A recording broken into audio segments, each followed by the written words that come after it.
जय हिंद दोस्तों, नए इन्फॉर्मेटिव वीडियो में आपका स्वागत है। दोस्तों, हम आज इस वीडियो में बात कर रहे हैं। बहुत सारे लोगों को, हमारे दुकानदार भाई बंधु को कंफ्यूजन है कि जब मैं यूपीआई से स्कैनर से पैसा ले रहा हूं तो क्या हमें आईटीआर फाइल करनी चाहिए, नहीं करनी चाहिए और कितने टर्नओवर पे होती है। क्योंकि लोग में कंफ्यूजन है। आज के डेट में सेविंग अकाउंट में यूपीआई से पेमेंट ले रहे हैं क्योंकि उनके साथ ही मजबूरी है। तो उनको यूपीआई से पेमेंट लेनी पड़ती है और पेटीएम वाले या दूसरे गूगल पे वाले सेविंग अकाउंट से ऐड कर देते हैं। तो इसमें क्या कंसर्न होता है? सबसे पहले दोस्तों, हमारे चैनल पे नए हैं तो लाइक और सब्सक्राइब जरूर कर ले। तो मैं चैनल पे बैंकिंग फाइनेंस में सारा अपडेट लेकर आता रहता हूँ। हमारे चैनल पे आपको बैंकिंग अवेयरनेस के रिगार्डिंग सारे वीडियो अपडेटेड मिल जाएंगे। तो चलिए वीडियो को स्टार्ट करते हैं।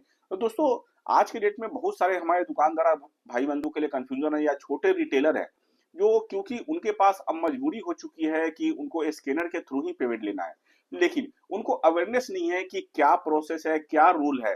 लोग आज के डेट में, मेरे चैनल में बहुत सारे लोग कमेंट करते हैं कि मैं अपना करेंट अकाउंट क्यों खुलवाऊं, अपना जीएसटी क्यों लूं, क्योंकि गवर्नमेंट का जो स्लैब है जीएसटी का टर्नओवर का वो 40 लाख का है। लेकिन दोस्तों, सबसे पहले आप जान लीजिए कि 40 लाख का तो आपका जीएसटी लेने का एक स्लैब है।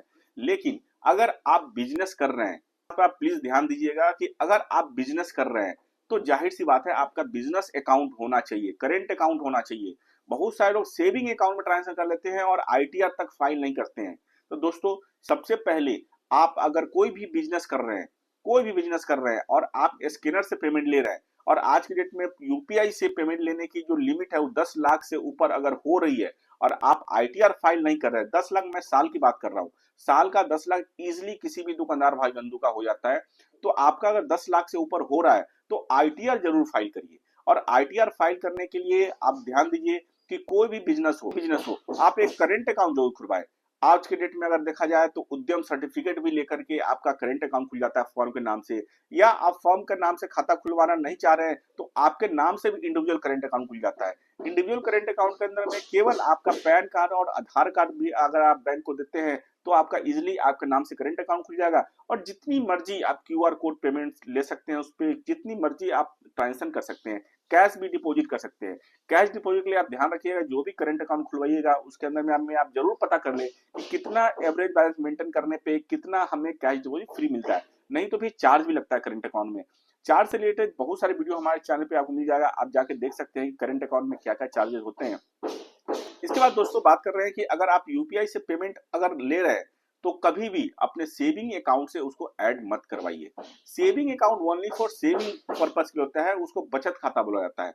बचत खाता के अंदर में आप मान लीजिए कि अगर 5 ट्रांजेक्शन से ऊपर आपकी महीने की हो रही है तो कहीं ना कहीं कंसर्न है। और आज के डेट में लोगों के अकाउंट फ्रीज और लीन हो जा रहे हैं। अगर मान लीजिए कि आपका बचत का खाता है, आपने फैमिली के लिए पैसा सेव कर रखा है, फ्यूचर के लिए पैसा सेव कर रखा है, लेकिन अगर उस अकाउंट में फ्रीज लीन लग जाता है तो फिर आज के डेट में फ्रीज लीन रिमूव कराना बहुत ही मुश्किल है।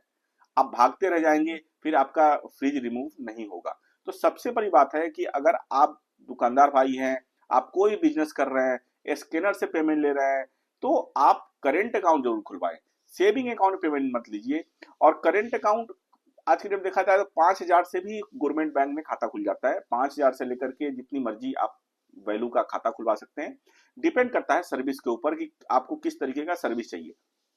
तो ये सारा कुछ है क्यूआर कोड से पेमेंट से लेने के थ्रू। अगर आपकी टर्नओवर 40 लाख से ऊपर जा रही है तो जाहिर सी बात है, गवर्नमेंट का प्रोसेस है कि उस कंडीशन में आपको जीएसटी लेना है, जीएसटी आपको फाइल करना है। लेकिन अगर उससे नीचे है तो आप जीएसटी मत लीजिए, लेकिन आप आईटीआर जरूर फाइल करिए, अपना इनकम डिक्लेयर जरूर करिए।